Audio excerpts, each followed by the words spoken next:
नमस्कार, मैं हूं विकास ब्रजेश सक्सेना। आप देख रहे हैं न्यूज़ 18 का डिजिटल। लद्दाख को पूर्ण राज्य का दर्जा दिलाने की मांग पर प्रदर्शन कर रहे सोनम वांगचुक को आज गिरफ्तार कर लिया गया। दरअसल प्रदर्शनकारियों और सुरक्षाकर्मियों के बीच बुधवार को हिंसक झड़प हुई। इसमें 4 लोगों की मौत हो गई और 80 लोग घायल हो गए थे। सरकार ने हिंसा के लिए वांगचुक को जिम्मेदार ठहराया है। जहां लेह को सोमवार में शांत तो हो गया, लेकिन जो 2 दिन तक हिंसा की आग जली वो अब तक एक भी, हालांकि उसमें स्थानीय नागरिक की मौत नहीं हुई। हालांकि घायलों में कुछ नेपाली और कश्मीरी जरूर नजर आए। इससे सुरक्षा एजेंसियां विदेशी साजिश के एंगल से भी जांच करनी शुरू कर दी है। गृह मंत्रालय की एक टीम मंगलवार को लेह पहुंच गई और सुरक्षा व्यवस्थाओं का जायजा लिया। अब तक हुई हिंसा की रिपोर्ट तैयार की गई। सूत्रों के मुताबिक नेशनल इन्वेस्टिगेशन एजेंसी यानी कि NIA की टीम भी हिंसा में जांच में जुटी है। इसके अलावा जम्मू कश्मीर पुलिस, IB और STF की टीमें भी घटनास्थल पर पहुंची हैं।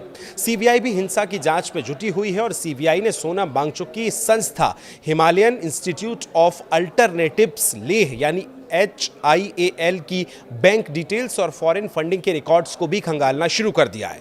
अब पता चला कि यह संस्था FCRA लाइसेंस इसका जो था वो भी रद्द कर दिया गया है। इसके जरिए विदेशी जो चंदा आता था उसकी जांच भी हो रही है। जिसके बाद वांगचुक बोला, उनकी तरफ से जो बात है वो रखी गई और कहा कि मुझे जेल में भेजने की तैयारी हो रही है और कहा कि मेरी आवाज़ दबाने की कोशिश भी हो रही है। अब गौरतलब है कि 2019 में जम्मू कश्मीर से अलग कर लद्दाख को केंद्र शासित प्रदेश बनाया गया था।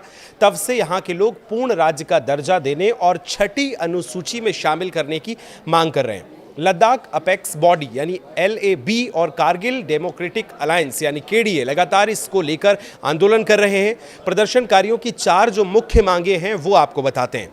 पहली मांग है राज्य को पूर्ण राज्य का दर्जा मिले। दूसरी मांग संविधान की 6ठी अनुसूची में शामिल किया जाए।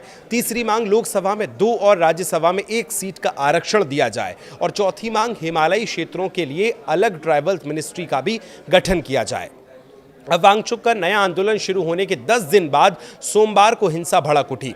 भीड़ ने याद किया कि 20 दिन पहले उनके एक बुजुर्ग साथी को इलाज में दिक्कत आई थी। इसी घटना को बहाना बनाकर भीड़ ने मैसेज भेजना शुरू किया और देखते ही देखते हजारों लोग सड़कों पर उतर आए। सोनम वांगचुक ने कहा कि हमारी लड़ाई शांतिपूर्ण तरीके से चल रही है, लेकिन सरकार की ओर से कोई ठोस कदम नहीं उठाया गया। इससे युवा निराश हो गए और हिंसा भड़क उठी। वहीं केंद्र सरकार का कहना है कि हिंसा के पीछे वांगचुक के भड़काऊ बयान भी जिम्मेदार हैं। उन्होंने युवाओं को उकसाया और सोशल मीडिया पर गलत बातें फैलाईं। हालांकि केंद्र सरकार की तरफ से यह भी कहा गया कि जब इन तमाम प्रदर्शनों के लिए बातचीत पर बात बनी तो 6 अक्टूबर को बात होने की सहमति बनाई गई थी।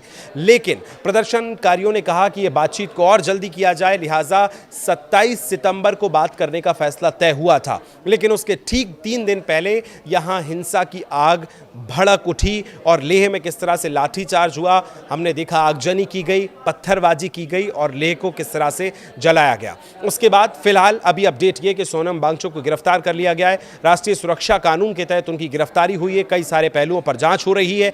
अब आप स्वतंत्र राज्य यानी इंडिपेंडेंट स्टेट की मांग को और 6ठी अनुसूची में शामिल करने की मांग पर आप क्या सोचते हैं वो कमेंट करके हमें जरूर बताएं। फिलहाल शुक्रिया।